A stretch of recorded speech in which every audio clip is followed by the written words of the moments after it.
العلم هو النور الهادي والمفتاح لكل الخير من يرد الله به خيرا. السلام علیکم ورحمۃ اللہ وبرکاتہ. بسم اللہ الرحمن الرحیم. عزیز طلبہ کرام، گزشتہ مجلس میں ہم نے سورہ غاشیہ کے لغات اور اس کے مفردات کی طرف آپ کو متوجہ کیا تھا. آج کے مجلس میں ہم انشاءاللہ سورہ فجر کا ترجمہ پیش کریں گے اور اس کے بعد انشاءاللہ دوسری مجلس میں اس کے لغات کی طرف آپ کو توجہ دلائیں گے. سورہ فجر چونکہ آغاز میں فجر کا لفظ استعمال ہوا ہے، والفجر ولیال عشر، اس لیے اس سورت کا نام فجر رکھا گیا ہے. یہ سورت گزشتہ سورت کے مضامین سے پیوستہ ہے، چونکہ سورہ اعلیٰ کے آخر میں تھا قد افلح من تزکا وذکر اسم ربہ فصلی، یعنی جو دو فرض عبادتوں کا اہتمام کرے گا وہ بالیقین کامیاب ہوگا. ایک زکوٰۃ کی ادائیگی اور دوسرے پابندی کے ساتھ نماز کا اہتمام کرنا. پھر سورہ غاشیہ میں کامیاب ہونے والوں کا صلہ بیان کیا گیا ہے، اور اب اس صورت میں یعنی سورہ فجر میں 3 نفل عبادتوں کا بیان ہے. جو ان کو بجا لائے گا وہ نہ صرف کامیاب ہوگا بلکہ وہ کل قیامت کے دن اچھی پوزیشن میں رہے گا.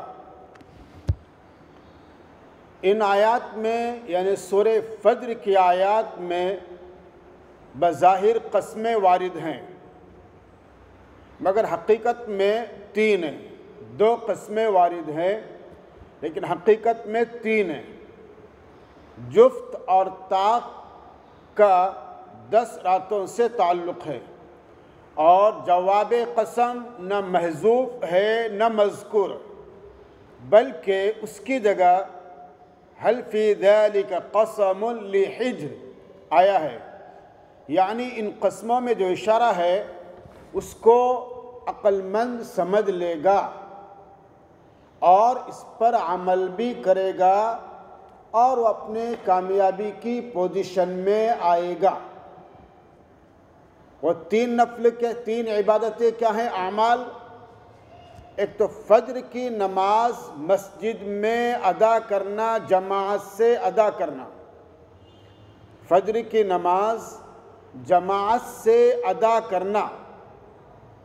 اور دوسرے رمضان کے آخری 10 راتوں میں عبادت کرنا، طاق راتوں میں بھی اور جفت راتوں میں بھی.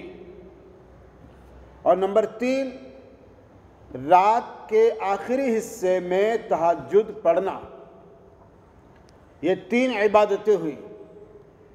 فجر کی نماز با جماعت پڑھنے کی خاص اہمیت ہے.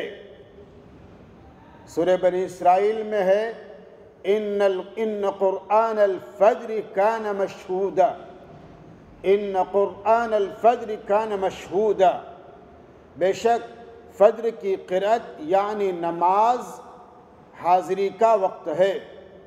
اس میں اللہ کا کلام سننے کے لیے فرشتے جماعت میں شریک ہوتے ہیں، اور ہر مومن کو اس کا اہتمام خاص کرنا چاہیے. اور سورہ صافات کے شروع میں بھی اس کا تذکرہ آیا ہے. پھر اس کے بعد نمبر 2 عبادت کا تذکرہ ہے رمضان کے آخری عشروں کی طاق راتوں میں عبادت کرنے کا۔ عام طور پر انہی راتوں میں شب قدر بھی آتی ہے، اور وہ شب قدر جو 1000 مہینوں سے بہتر ہے۔ نبی پاک صلی اللہ علیہ وسلم بھی آخری عشرے میں کمر کس لیتے تھے۔ کمر کسنے کا مطلب ہے بہت زیادہ عبادت میں اہتمام کرنا، اور ساتھ ہی پیغمبر علیہ السلام اپنے اہل خانہ کو بھی جگاتے تھے، اور آخری عشرے کی سب راتوں میں عبادت کرنے کا اہتمام فرماتے تھے کہ طاق راتوں میں بھی اور جفت راتوں میں بھی سب کی اہمیت یکساں ہے، کیونکہ طاق اور جفت راتیں متعین نہیں۔ شروع سے شمار کریں گے تو 21، 23، 25، 27، 29 طاق راتیں ہوں گی۔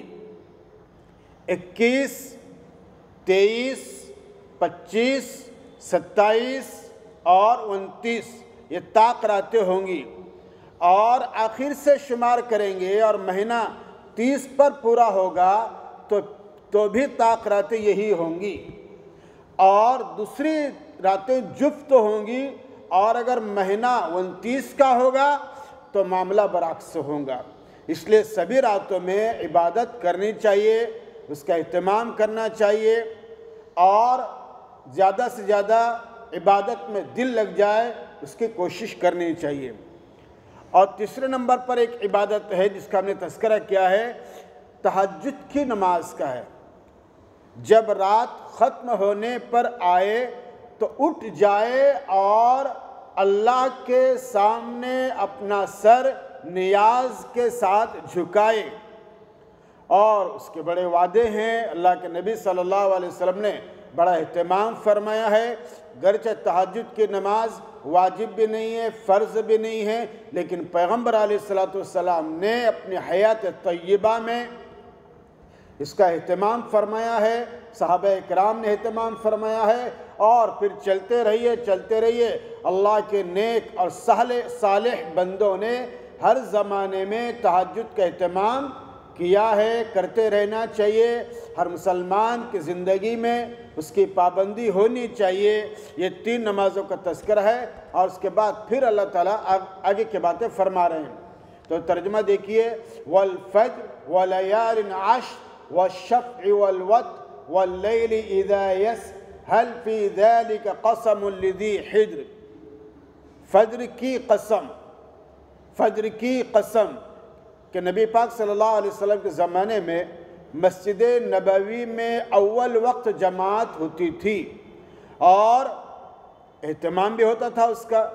اس میں تہجد گزاروں کے لیے اور سحری کھانے والوں کے لیے بھی سہولت ہوتی ہے، اور پھر اس میں عام مسلمانوں کا فائدہ بھی ہے۔ یعنی فجر یعنی پھوٹنے کی قسم کھائیے، صبح کے پھوٹنے کی قسم کھائیے۔ اس میں اول وقت میں فجر پڑھنے کی فضیلت کی طرف اشارہ ہے، مگر لوگوں کی مجبوری کا بھی اس میں خیال کیا جاتا ہے۔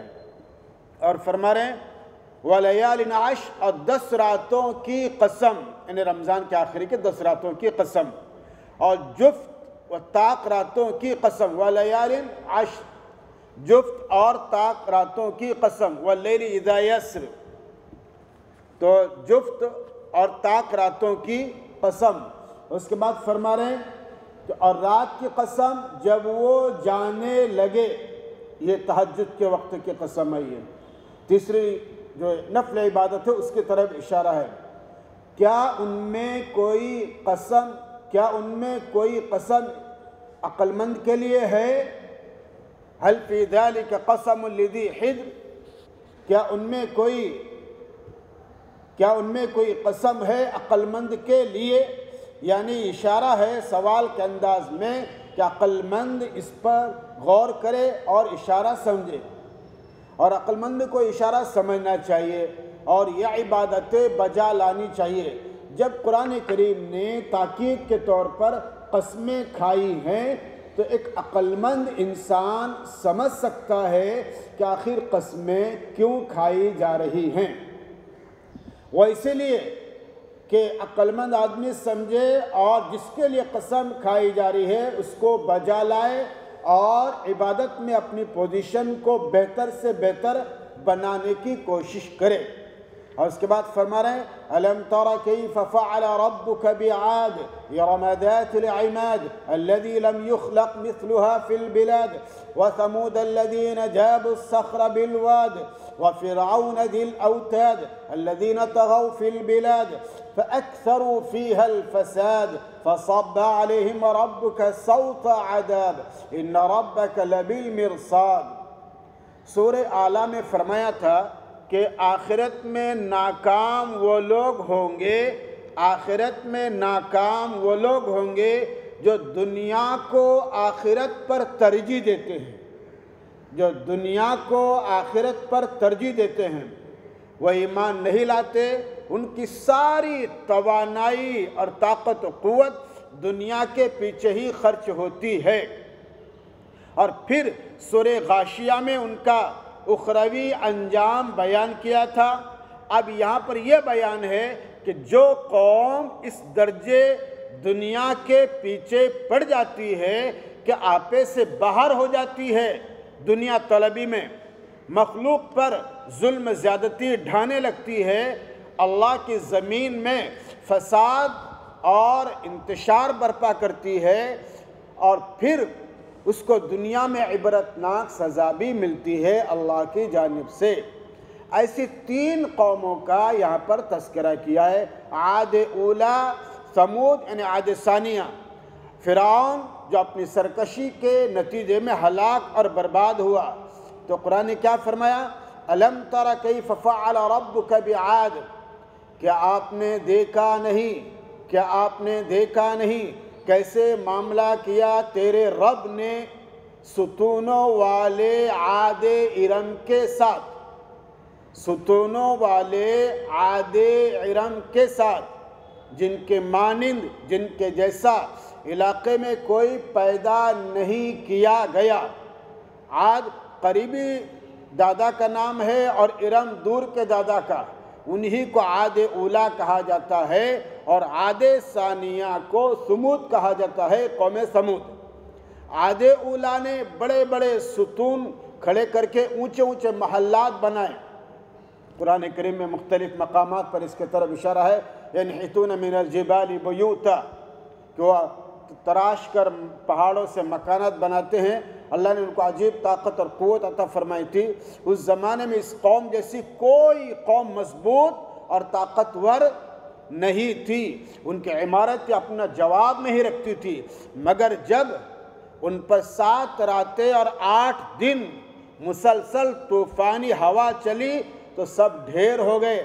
قرآن کریم نے اس کی طرف اشارہ فرمایا، اور ثمود کے ساتھ جنہوں نے وادی قرا میں چٹانیں تراش کر، جنہوں نے وادی قرا میں چٹانیں تراش کر، وَثَمُودَ الَّذِينَ جَابُوا الصَّخْرَ بِالْوَادِ، جنہوں نے وادی قرا میں چٹانیں تراش کر مضبوط عمارتیں بنائی تھی، مگر جب بھونچال آیا سب کھیت ہو کے رہ گئے، برباد ہو گئے۔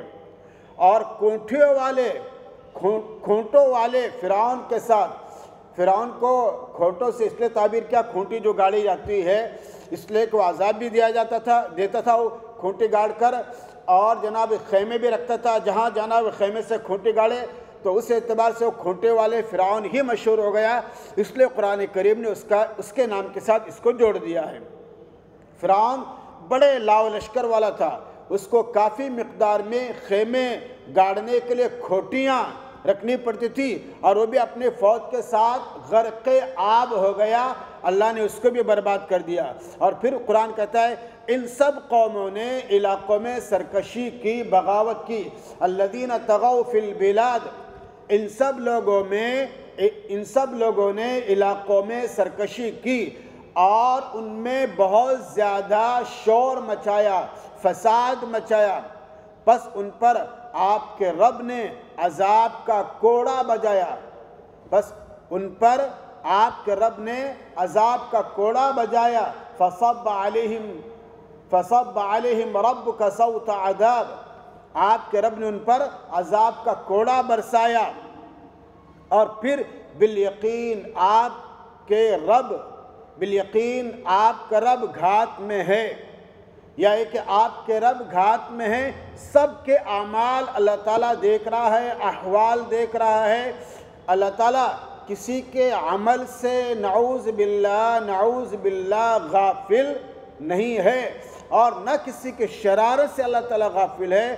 اس لیے فرمایا کہ ان ربک لبالمرصاد، کہ بے شک تیرا رب البتہ ان کے گھات میں ہے۔ اور اس کے بعد پھر فرمایا اللہ تعالیٰ فَأَمَّا الْإِنسَانِ إِذَا مَا ابْتَلَاهُ رَبُّهُ فَأَكْرَمَهُ وَنَعَّمَهُ فَيَقُولُ رَبِّي أَكْرَمَنِ وَأَمَّا إِذَا مَا ابْتَلَاهُ فَقَدَرَ عَلَيْهِ رِزْقَهُ فَيَقُولُ رَبِّي أَهَانَنِ كَلَّا بَل لَّا تُكْرِمُونَ الْيَتِيمَ وَلَا تَحَاضُّونَ عَلَى طَعَامِ الْمِسْكِينِ وَتَأْكُلُونَ التُّرَاثَ أَكْلًا لَمًّا وَتُحِبُّونَ الْمَالَ حُبًّا جَمًّا۔ پس رہا انسان جب اس کو اس کے رب نے جانچا، ابتلا جانچا، اور اس کی عزت بڑھائی اور اس کو نعمتیں عطا کی، نعمتیں دی، تو کہتا ہے میرے رب نے میری عزت بڑھائی، فیقول ربی اکرمن، میرے رب نے میری عزت بڑھائی۔ اور رہا جب اس کو آزمایا، وَأَمَّا إِذَا مَا ابْتَلَاهُ، اور جب اس کو آزمایا اور اس پر اس کی روزی تنگ کی، تو کہتا ہے میرے رب نے مجھے ذلیل کیا۔ حالانکہ اللہ ہرگز کس کو ذلیل نہیں کرتا۔ آج کے سبق میں یہاں تک ترجمہ ہم کرتے ہیں، اور آئندہ کے مجلس میں انشاءاللہ آگے کا ترجمہ کریں گے۔ اللہ مجھے اور آپ کا عمل کی توفیق عطا فرمائے۔ السلام عليكم، لا تنسوا الاعجاب بالفيديو والاشتراك في القناة تشجيعا لنا لنستمر بنشر المزيد إن شاء الله.